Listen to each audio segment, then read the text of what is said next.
سلام کریپتو وینی عزیز، صفا هستم. اومدم یه ترفند فوق العاده بی‌نظیر، عجیب و خاص رو بهتون نشون بدم که بدون اینکه شما با اتوکلیکر کار بکنید براتون کلیک میکنه و با سرعت 3 الی 4 برابر از بیشتر از اتوکلیکر. ترفندی که اختصاصی خودمه، هیچ جای دنیا وجود نداره.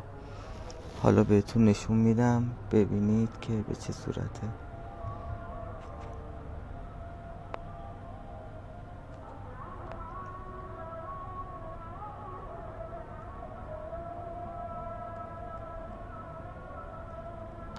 میبینید خب حالا اینجا بهتون نشون بدم که هیچ برنامه‌ای اتوکلیکری باز نیست.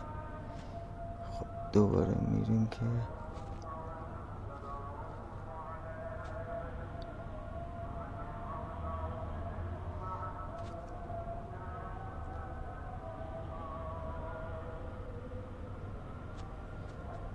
این بود. حالا من تو شرایط بدی فیلم گرفتم ولی خب دیدید دیگه سرعتش رو. خب دوستان، اینجا الان میبینید که هیچ برنامه دیگه ای باز نیستش و من اومدم توی یک گوشی دیگه و داخل یک ربات دیگه بهتون نشون بدم و تست کنم که این داستان از چی قراره.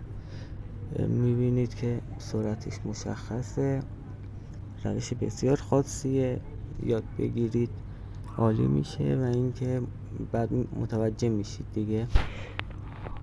این هم سرعتش که تو چند ثانیه 7000 تا رو کلیک کرد و اینکه هر وقت کانالم یک پا بشه سابسکرایب باش روشش براتون میذارم.